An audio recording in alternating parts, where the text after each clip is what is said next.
I b'a fɔ bɛɛ b'a kalama cogo min na an bɛ wagati min na sisan nɔ o ye sunkalo wagati ye wagati min ni silamɛya jɔsenba don n'a bɛ minnu ka diinɛ ye silamɛya ye n'u wasa donnen don a la kosɛbɛ an bɛ wagati min na sisan nɔ ani wagati nataw kɔnɔna na bi an ni docteur ba min bɛna baro kɛ bi walasa e bɛ se ka dumuni kɛ ko ɲuman kɛ cogo min na ani k'i ka kɛnɛya k'o matarafa fo ka taa fɔ sunkalo in banna i bɛna o kunnafoniyaw bɛɛ lajɛlen sɔrɔ bi an bɛ se k'a daminɛ i b'a fɔ a b'a dɔn ka kɔrɔ cogo min na docteur Bongana Mayiga an na delila ka video kɛ ka tɛmɛ bi an sera ma tuguni walasa a ka kunnafoniyaw caman di an ma kɛnɛya sɔrɔ cogo ɲuman kan ni sunkalo in kɔnɔna na docteur Bongana Mayiga i ni sɔgɔma. Ani sɔgɔma docteur Touré. Ok. Aw ni ce aw ka sɔgɔmada na visite la. Merci docteur Bongana. Minnu b'i lajɛ ka kɔrɔ olu b'i dɔn nka mɔgɔ kura minnu fana n'olu bɛ ka lajɛ a bɛ se ka kɛ n bɛ ka lajɛ i siɲɛ fɔlɔ olu fana ka video in lajɛ n'a sɔrɔ i tɛ docteur Bongana Mayiga dɔn an bɛna ɲininka a b'a yɛrɛ fɔ ye walasa i ka se k'a dɔn mɔgɔ min don docteur Bongana yɛrɛ ye jɔn ye docteur. Ok aw ni ce aw ni sɔgɔma aw ni ɲankuma ne tɔgɔ docteur Bongana Mayiga ne ye dɔgɔtɔrɔ ye n bɛ baara kɛ sanfɛ kalan dɔgɔtɔrɔw minnu bɛ dɔgɔtɔrɔ kalan kɛ n bɛ baara kɛ n bɛ kalan kɛ n bɛ recherche sɛgɛsɛgɛli ninnu kɛ kɛnɛya taabolo la voilà o ye ne ka baara fanba ye n bɛ surtout tout ce qui est dumuni ta fanfɛla ninnu ni farikolo ɲɛnajɛw ni taabolo ɲuman minnu b'a to kɛnɛya bɛ se ka sabati kɛnɛya bɛ se ka caya an bɛ sɛgɛsɛgɛliw ni kalanw kɛ olu taabolo ninnu fanfɛ. o diyara n ye docteur Bongana Mayiga i b'a fɔ an filɛ wagati min na nin ye sunkalo wagati ni silamɛya jɔsen don ni a kanunen don kosɛbɛ silamɛ jamanaw bɛɛ lajɛlen kan mɔgɔ caman bɛ yen minnu bɛ sun don nin wagati in na nka an b'a ye k'a fɔ sunkalo kɔnɔna na caman t'a dɔn u bɛ dumuni kɛ cogo min na a bɛ se ka na ni kɔlɔlɔ caman ye u kan ani fana banabagatɔ dɔw bɛ yen fana u t'a dɔn n'a sɔrɔ u bɛ se ka sun don n'a sɔrɔ u tɛ se ka sun don bi an bɛ fɛ ka ɲininkali 5 k'o boloda i la nka walasa an ka se k'a daminɛ ɲininkali fɔlɔ an bɛ n'o k'i la ɲininkali fɔlɔ o ye sunkalo yɛrɛ ye jumɛn de ye ani fana bana minnu bɛ yen n'an b'a wele maladie chronique olu yɛrɛ ye bana sugu jumɛn de ye walasa minnu bɛ k'an lajɛ u ka se k'a faamuya nin fɛn fila in min nafa ka bon kosɛbɛ. I ni ce docteur Touré ka ɲininkali la sunkalo ye fɛn mun ye sunkalo ye silamɛ diinɛ sinsinbere belebeleba dɔ ye san kɔnɔ kalo kelen de don où mɔgɔw tɛ dumuni kɛ ka taa depuis fajirida fɛ ka taa bila fitiri wagati kɔnɔ dumuni ni ji ma tanga mɔgɔ ye silamɛ ye mɔgɔ bɛ sun donc o ye sunkalo ye sunkalo ye comme n y'a fɔ ka tɛmɛ jɔsenba donc mɔgɔ caman bɛ diɲɛlatigɛ nin na silamɛ taabolo la a wajibiyalen don u ka sun donc sun ye o fɛn dɔ ye. Maintenant an ka bi baro bɛ taa sunkalo kɛcogo ɲuman dumuni ta fanfɛla ale ni ka se k'i ka kɛnɛya sabati donc an b'a dɔn fɛnɛ bana dɔw bɛ yen a bɛ fɔ bana minnu ma ko maladie chronique olu la diabète b'o la tension b'o la ni dusukunbana dɔw olu bɛ olu la olu ye banaw ye minnu n'u bɛ mɔgɔ la e ka sun kɛcogo ale ni ou bien sun dagalen don sun dagalen tɛ i ma e ni mɔgɔ tɔw ta tɛ kelen donc c'est pourquoi olu ye bana ye bana mun ni ye jabɛti lajɛ jabɛti ye an b'a fɔ bamanankan na sukaro bana ni sukaro yɛlɛnna tension fɛnɛ ale ye ni joli cayara ale ni bana wɛrɛw dusukundimi olu ye faralen ɲɔgɔn kan bakurubaw a bɛ fɔ olu de ma ko maladie chronique donc an ka bi baro bɛ taa sunkalo dumuni kɛcogo ni kɛnɛya sabatili an ka baro bɛ taa o kan. O b'a yira k'a fɔ maladie chronique ye bana ye bana minnu kuntagala ka jan kosɛbɛ an bɛ ɲininkali filanan min tugu la mɔgɔ minnu bɛ yen nɔ ni tension bana b'u la walima ni jabɛti bana b'u la n'olu ye bana kuntagalajanw ye yala a dagalen n'olu ye olu ka se ka sun don walima u man ka sun don. Nin ye ɲininkali ye mun a faamuyali ka ɲi kosɛbɛ mɔgɔw ka se k'a faamuya mɔgɔ minnu ye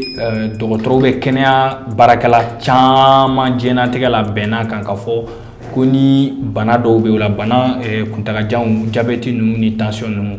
a dagalen tɛ i ka se ka sun o bɛ fɔ ka caya mais comme an b'a dɔn k'a fɔ ko sunkalo ye silamɛya jɔsenba dɔ ye donc a ka di mɔgɔw ye hali ni u man kɛnɛ u ka se ka sun bon ni o b'i fɛ a fɔlɔfɔlɔ kan ka kɛ mun ye a ma daga i ka sun n'i ma taa i ka dɔgɔtɔrɔ fɛ yen i kan ka taa i ka dɔgɔtɔrɔ fɛ yen o y'a fɔlɔ ye parce que ni normalement ni bana kuntaka can b'i la ça veut dire que a wajibiyalen don i kan dɔgɔtɔrɔ ka k'i bolo mun bɛ i bɛ to ka taa mun fɛ yen sɔn pour que a ka se k'i ka sukaro n'i ka bana niveau lajɛ pour que ka se ka i furakɛ ou bien ka se ka conseil d'i ma mun b'i dɛmɛ kosɛbɛ i ka bana gestion na donc o de la o y'a fɔlɔ i kan ka taa dɔgɔtɔrɔ fɛ yen maintenant n'i taara dɔgɔtɔrɔ fɛ yen dɔgɔtɔrɔ bɛ se k'a lajɛ fɔlɔ e ka bana yɛrɛ bɛ niveau jumɛn na fɔlɔ donc ni o niveau dɔnna sukaro ta ye par exemple u bɛ joli sukaro lajɛ ko glycémie u b'o lajɛ tension ta ye tension ale ni fɛn wɛrɛw bɛ yen u b'olu fana lajɛ ani cholestérol ni fɛn n'olu lajɛra k'a lajɛ k'a fɔ est ce que olu bɛ niveau mun na est ce que o niveau bɛ se k'a to i bɛ se ka sun donc olu bɛ o f'i ye u bɛ tila ka ko wɛrɛw kɛ tuguni ni i bɛ fura kan parce que fura bɛ se ka kɛ comprimé ye a bɛ se ka kɛ pikiri fana donc k'o lajɛ k'o lakile ou bien k'o dɔ fara ou bien ka dɔ bɔ a la pour que i ka se ka i ka sun kɛ kɔlɔlɔ kana bɔ a la. O jaabili o diyara n ye kosɛbɛ Dr Bongana Mayiga i bɛ ka kunnafoniya min d'a ma a kunnafoniya nafa ka bon kosɛbɛ ka d'a kan i b'a ye an ka mɔgɔkɔrɔbaw caman minnu yɛrɛ kɛnɛya tigilamɔgɔw ye banabaatɔ b'an ɲininka sun bɛ don n'a sɔrɔ ni jabɛti b'i la walima tension b'i la ka da caman t'a dɔn mais e ka nin kunnafoniya y'a dɔn an bɛ se k'a dɔn ni u sera u ka docteurw fɛ yen nɔ docteur b'a lajɛ a farisogo yɛrɛ cogoya fɛ n'a bɛ se ka sun don walima a tɛ se ka sun don o jaabili o diyara n ye kosɛbɛ nka halisa an bɛ ɲininkali boloda i la ɲininkali sabanan an bɛ fɛ k'a dɔn sunkalo kɔnɔna na dumuni ɲuman jumɛnw de bɛ yen nɔ ni adamaden ka k'olu dun kosɛbɛ kɛrɛnkɛrɛnnenya la jabɛti bɛ mɔgɔ minnu na ani tension bɛ mɔgɔ minnu na komi olu de ka ca kosɛbɛ. mun kan ka faamuya bɛɛ fɛ fɔlɔ o ye bana bɛ mɔgɔ minnu na bana tɛ mɔgɔ minnu na o kɔrɔ ni sun bɛ yen i k'i jija o kɛ dumuniko saba mun bɛ tile kɔnɔ i ka se k'o matarafa o ye mun ye an b'a ye sisan ni sunkalo tɛ an bɛ daraka dun an bɛ tilela dun heure dɔ la an bɛ surafana dun donc sunkalo la o bɛ yɛlɛma dɔɔni parce que tile kɔnɔ an tɛ dumuni kɛ donc o sen fɛ ça veut dire que daraka bɛ yɛlɛma ka kɛ suguri ye o y'a fɔlɔ ye i b'a ye tilelafana suntigɛ jɔyɔrɔ de bɛ tilelafana yɔrɔ la suntigɛ ni tilelafana bɛ taa donc o kɔfɛ surafana fana i kan yanni k'i da i kan k'a lajɛ ka dɔ dun o ye surafana ye donc o dumuni niyɔrɔma saba o kan ka matarafa fɔlɔ i ye banabagatɔ ye i tɛ banabagatɔ ye o kan ka matarafa fɔlɔ o y'a recommandation fɔlɔ ye filanan na sisan ni jabɛti ni tension b'i la a kana k'i kɔnɔ ko parce que i bɛ journée bɛɛ kɛ i tɛ dumuni kɛ ou bien i tɛ ji min ko n'i kan ka sun tigɛ sisan n bɛ n banban sun tigɛ kan n'i kan ka sun tigɛ sisan ko i kan ka dumuni kɛ ka fo k'a dama tɛmɛ o ɲininen tɛ mun ɲininen don i fɛ n'i bɛ sun tigɛ i k'a bɛrɛbɛn k'a kɛ ni dumuni kalamanw ye tuse mɔniw ale ni kangaliba ni fɛn o dumuni kalamanw fɔlɔ k'a lajɛ hali n'i bɛ sukaromafɛn dun i ka sukaromafɛn i ka continuer k'a dun ni hakɛ ni bɛrɛbɛn parce que ni min o matarafa a bɛ caya a caman bɛ hyperglycémie kɛ sunɔgɔ kɔnɔ ou bien ni sunkalo sera niveau dɔ ma caman bɛ u bɛ hyperglycémie kɛ u bɛ gɛlɛya sɔrɔ parce que suntigɛ la sukaro dunta bɛ caya donc k'a kɛ k'o ɲɛfɔ mɔgɔw ye k'a ɲɛfɔ mɔgɔw ye fɛnɛ par exemple sisan n'i bɛ ka suguri dun sisan i k'i jija équilibre ka se ka sɔrɔ i ka dumuni na o ye jumɛn ye parce que n'an y'a jateminɛ sisan dumuni tilalen bɛ fo groupe 6 ɲɔgɔn na donc groupe dɔw bɛ yen k'a lajɛ k'olu caya dɔɔni ka tɛmɛ dɔw kan par exemple yiridenw ka caya yiriden ka se ka dun suguri la a ka se ka dun surtout a ka se ka dun suntigɛ la mais a ka dun suguri la fɛnɛ k'o caya parce que yiriden ninnu kɔnɔ fɛn dɔw bɛ yen a bɛ fɔ olu ma ko vitamine ani antioxydant olu ka ɲi kosɛbɛ pour que ka se ka farikolo la baara ka se ka joli fɛnɛ la tilen ka joli la baarako ɲuman farikolo la donc a bɛ yira fɛnɛ k'a fɔ fɛn minnu ye céréales ye ale ni fibre céréales bɛ sɔrɔ tout ce qui est malo ni ɲɔ ninnu ale ni fibre ninnu caman olu bɛ sɔrɔ buru ninnu na ale ni fɛn wɛrɛw donc olu fɛnɛ olu kan ka k'i ka dumuni na, c'est à dire n'i bɛ menu dilan, menu kan ka kɛ nin groupe ninnu, c'est à dire yiridenw y'o fɔ, ale ni nakɔ kɔnɔfɛnw, céréales ye malo ni ɲɔmafɛnw, ale ni comment on appelle les fibres, olu fɛnɛ kan ka caya dumuni na, surtout suguri wagati. Ale ni i bɛ dumuni mun fɛnɛ kɛ yanni k'i da, par exemple n'i ye sun tigɛ sisan, a ka kan heure 2 kɔfɛ ka taa bila heure 3 i ka sɔrɔ ka surafana dun yanni k'i da. Donc surafana fɛnɛ la fɛnɛ i kan k'i jija groupe 6 n ye mun fɔ olu fɛnɛ kan ka sɔrɔ a la pour que a ka équilibrer, a ka k'i b'a fɔ i ka dumuni kɛ cogo ma falen hali sunkalo kɔnɔ. Donc c'est très important k'a yira k'a fɔ c'est pas que i bɛ journée kɛ i tɛ dumuni kɛ, o kɔrɔ de ko sukaro ni dumuni fɛn fɛn bɛ yen sukaro bɛ mun na o dagalen do i ma n'i bɛ sun tigɛ ka fɔ k'a dama tɛmɛ. Donc an b'a ɲini mɔgɔw fɛ u k'u janto la kosɛbɛ, n'i bɛ sun tigɛ sukaromafɛnw k'i janto olu la, c'est à dire que kangaliba ninnu sukaro bɛ minnu na, boisson sukaromaw ale ni fɛn caman bɛ yen sukaro bɛ minnu na, olu dagalen tɛ, ni surtout ni diabète ni tension b'i la i man ka olu dun pour que i ka sukaro tilennen ka se ka to. Voilà. O b'a yira k'a fɔ mɔgɔ minnu bɛ yen nɔ k'a fɔ diabète b'u la walima ni tension b'u la olu bɛ se ka sun don. Olu dɔw caman olu bɛ se ka sun don, mais n y'a fɔ cogo min na ngan b'a la. Ngan mun b'a la o ye fɔlɔ ka t'u ka dɔgɔtɔrɔ fɛ yen, dɔgɔtɔrɔ ka se k'a lajɛ u ka bana bɛ niveau jumɛn na, sukaro ta fanfɛla, cholestérol ta fanfɛla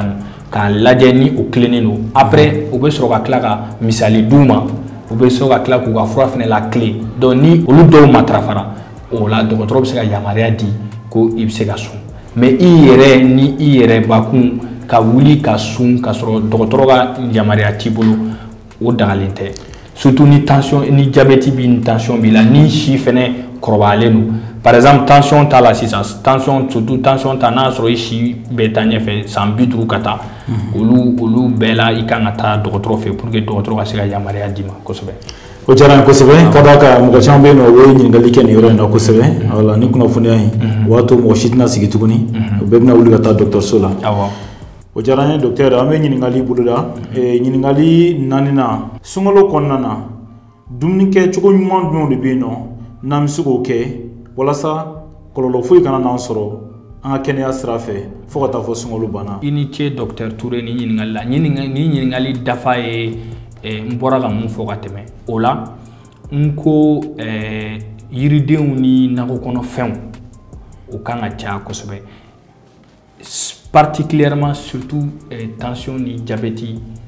bana kuntagajan bɛ mɔgɔ minnu na, parce que o yiriden ninnu ni o nakɔ kɔnɔfɛnw na nafamafɛn caman b'a la, fɔ minnu ma vitamine ni antioxydant olu ka ɲi kosɛbɛ, donc olu kan ka caya, i kan k'olu caya kosɛbɛ i ka dumuni na, c'est à dire que suguri la dɔ kan ka kɛ ale ni suntigɛ la fɛnɛ, o y'a fɔlɔ ye. Filanan i kan k'i jija kosɛbɛ, ji kan ka caya i ka dunta fɛn, parce que surtout ni par exemple n'i ye yanni i ka suguri wagati ale ni su kɔnɔna la, parce que su kɔnɔna la kuma dɔ la an bɛ sunɔgɔ, kuma dɔ la fɛnɛ an bɛ ɲina, surtout n'an ye sun tigɛ an bɛ ɲina, an kɔnɔ bɛ fa an bɛ ɲina. Donc o wagati ninnu na i kan k'i janto kosɛbɛ ka ji min, ji ka min su kɔnɔ ka taa o ka fisa ni ji ka kɛ belebeleba kelen, parce que i b'a ye suntigɛ la sisan a ka ca an bɛ ji min, an bɛ jiba min dɔrɔn o y'a bannen, su kɔnɔ an tɛ ji min tuguni fo suguri wagati. Donc alors que ji min ta kan ka caya surtout su kɔnɔna la ka taa ji min ta kan ka caya. An kan ka dumuni dɔw bɛ yen a bɛ f'o ma ko protéine bɛ sɔrɔ surtout an ka céréales ninnu fɛ, céréales ninnu na protéine bɛ sɔrɔ o la, protéine bɛ sɔrɔ kini malo la, protéine bɛ sɔrɔ ɲɔ la, a bɛ sɔrɔ kaba la, a bɛ sɔrɔ fɛnɛ buru ninnu. Donc olu dumuni ninnu olu fɛnɛ ye olu nafa kan ka caya, olu kan ka dun, i kan k'i jija dumuni saba yɔrɔ, c'est à dire soit suguri soit surafana la, olu dumuni ninnu dɔw kan ka sɔrɔ i ka dumuni na, ka fara fɛn ye sogomafɛnw na mun ka ɲi kosɛbɛ o ye jɛgɛmafɛn ale ni sɛfan ninnu, olu fɛnɛ ka fisa ka tɛmɛ par exemple saga ni misi surtout diabète tɔ ma maintenant n'i b'a dun fɛnɛ o fɛnɛ a bɛrɛ kan ka bɛn a dagalen tɛ k'a fɔ ko parce que an bɛ sunkalo la n ka dunta kan ka caya parce que n bɛ tile kɛ n tɛ dumuni kɛ dunta kan ka bɛrɛbɛn dunta yɛrɛ kan ka dɔgɔya tuguni parce que i b'a ye k'a fɔ sunkalo kɔnɔ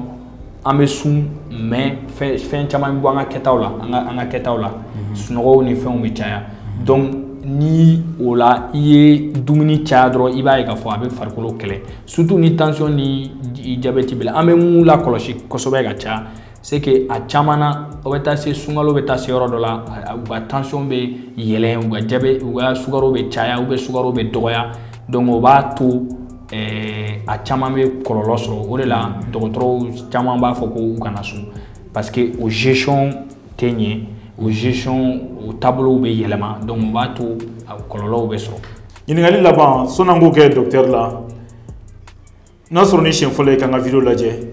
i bɛ se ka i abonné n ka chaîne kan i bɛ j'aime ta i bɛ cloche notification ta walasa n'an ye video kura kɛ wagati o wagati ani fana n'an ye docteur baw kunbɛn wagati o wagati u ka se ka kunnafoniya ɲumanw d'a ma e ka kɛ mɔgɔ fɔlɔ ye min b'o lajɛ fo i sigiyɔrɔ la.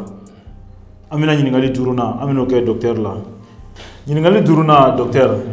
i ye nin fɛn fɛn fɔ an ye kunnafoniya caman sɔrɔ i ye dɔnniya caman d'a ma sunkalo in kɔnɔna na walasa an bɛ se ka kisi banaw ma walasa an bɛ se ka hakili to an ka kɛnɛya fana la cogo min na mais an ma tila halisa an bɛ ɲininkali laban min n'an b'o k'i la e bɛ se ka ladilikan laban jumɛn ladilikan laban minnu b'i bolo n'i bɛ se k'o ɲɛfɔ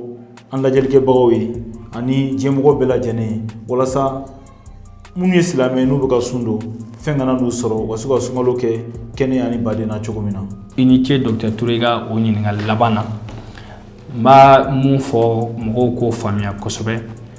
o ye jama ka kuma ye k'a yira k'a fɔ ko sunkalo ye sɛgɛsɛgɛli caman y'a yira k'a fɔ ko sun donni ka ɲi kɛnɛya ma sun donni ka ɲi kɛnɛya ma donc an bɛ mɔgɔw encourager mɔgɔ minnu ye silamɛw ye u ka sun parce que